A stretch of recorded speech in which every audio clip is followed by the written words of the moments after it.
Crime focus Sanjay news channel के तहत मैं पहुंचा हूं सिंघानिया विश्वविद्यालय के एग्रीकल्चर डिपार्टमेंट में और जानेंगे कि विद्यार्थियों के लिए डॉक्टर अरविंद कुमार ने किस तरह की सहायता और सामग्री और उनके लिए सुविधाएं उपलब्ध करवाई है कि जो भी कोई विद्यार्थी अगर एग्रीकल्चर डिपार्टमेंट में एडमिशन लेकर करके अध्ययन करना चाहिए, इस कोर्स को लेकर के जीवन में आगे बढ़ना चाहे तो उसके लिए किस तरह की रूपरेखा इनके द्वारा रहेगी। श्रीमान जी, हेलो एवरीवन, मेरा नाम डॉक्टर अरविंद कुमार है और इस समय मैं सिंघानिया विश्वविद्यालय में एग्रीकल्चर डिपार्टमेंट में असिस्टेंट प्रोफेसर के रूप में कार्यरत हूँ। जैसा कि आप लोग जानते हैं कि आज के ज़माने में एग्रीकल्चर का क्या महत्व है। आज एग्रीकल्चर केवल का मतलब केवल कृषि करना ही नहीं बल्कि उस क्षेत्र में और आगे बढ़ना, आप आगे बढ़कर वैज्ञानिक बन सकते हैं, कृषि वैज्ञानिक बनकर देश में आप अच्छा खासा योगदान दे सकते हैं, अच्छी अच्छी वैरायटियां डेवलप कर सकते हैं। तो इसके लिए आपको कृषि का अध्ययन करना बहुत जरूरी है, जो कि इसके लिए आपको बीएससी एग्रीकल्चर में एडमिशन लेने की जरूरत पड़ती है, जो हमारे सिंघानिया विश्वविद्यालय में इस समय चल रहा है ये कोर्स। और इस कोर्स में एडमिशन लेने के लिए आपको 12th में एग्रीकल्चर होना आवश्यक है। हालांकि अगर आप 12th एग्रीकल्चर से नहीं भी हैं, अगर आप पीसीबी से हैं या फिजिक्स केमिस्ट्री मैथ और बायो से हैं, तो भी आप इस क्षेत्र में आ सकते हैं और अपना कैरियर बना सकते हैं।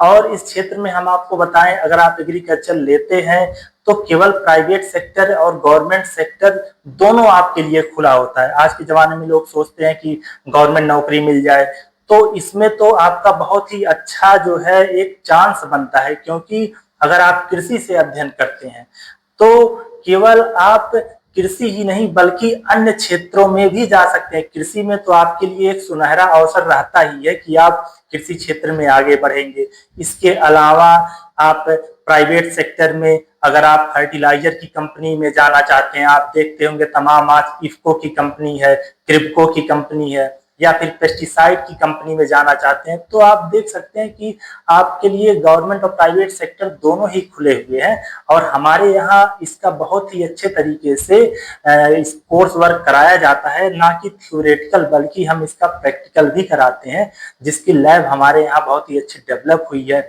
हर्बल गार्डन हमारे यहाँ एक डेवलप हुआ है, हम फील्ड वर्क कराते हैं बच्चों के लिए, और जो भी लैब में होता है माइक्रोस्कोपी चीज, वो सारी चीजें हम बताते हैं। हम आपको अपनी लैब के कुछ इक्विपमेंट दिखा सकते हैं और उसके बारे में बता सकते हैं, और वो आपको हम दिखाना चाहते हैं। हमारी लैब एक एडवांस टेक्नोलॉजी की है, ये एक बीओडी इंक्यूबेटर होता है, हम बच्चों को इसमें करवाते हैं काम। इसमें क्या होता है, हम कोई भी चीज स्टरलाइज करने के लिए करते हैं, कोई भी पेट्री प्लेट हुआ रिसर्च एक्सपीरियंस करने के लिए, वो सारे काम हम यहाँ पर करवाते हैं। और देख सकते हैं माइक्रोस्कोप हमारे यहाँ मोनोऑक्यूलर बाइनॉक्यूलर दोनों प्रकार के माइक्रोस्कोप हमारे यहाँ है। तो एक एडवांस टेक्नोलॉजी की लैब है। कॉलोनी काउंटर है, इससे हम किसी भी फंगस की उसमें कितनी कॉलोनी है इन सब चीजों को काउंट कर सकते हैं। तो आप देख सकते हैं सारी प्रकार की हमारे यहाँ फैसिलिटी है लैब की। तो हम बच्चों को लैब और फील्ड दोनों ही वर्क करवाते हैं, और इसलिए हम चाहते हैं कि इस कोर्स में आए, आप जुड़ें और अपना कैरियर बनाए। कृषि क्षेत्र में आप अपना सुनहरा अवसर है आपके सामने, और इसमें आप बहुत ही आगे बढ़ सकते हैं। और हम चाहते हैं कि आप आए सिंघानिया विश्वविद्यालय में और हमसे जुड़े और इसका पूरी तरह से लाभ लें। आपके यहाँ एक बहुत ही अच्छा एक अवसर है जो कि आपके पास में ही है, आपको कहीं ज्यादा दूर जाने की जरूरत नहीं है, क्योंकि बहुत ही अच्छी चीजें आपको यहाँ पर प्रोवाइड कराई दी जा रही हैं। कहने का मतलब है कि आज का नवयुग प्रकृति को लेकर के बहुत चिंतित है और खास करके कृषि के प्रति भी उनका इंटरेस्ट बढ़ रहा है। लेकिन ये सब्जेक्ट के बारे में जो आपकी जानकारी थी वो बहुत ही महत्वपूर्ण थी कि सरकारी और प्राइवेट दोनों प्रकार के जॉब इसमें सुनिश्चित होते हैं।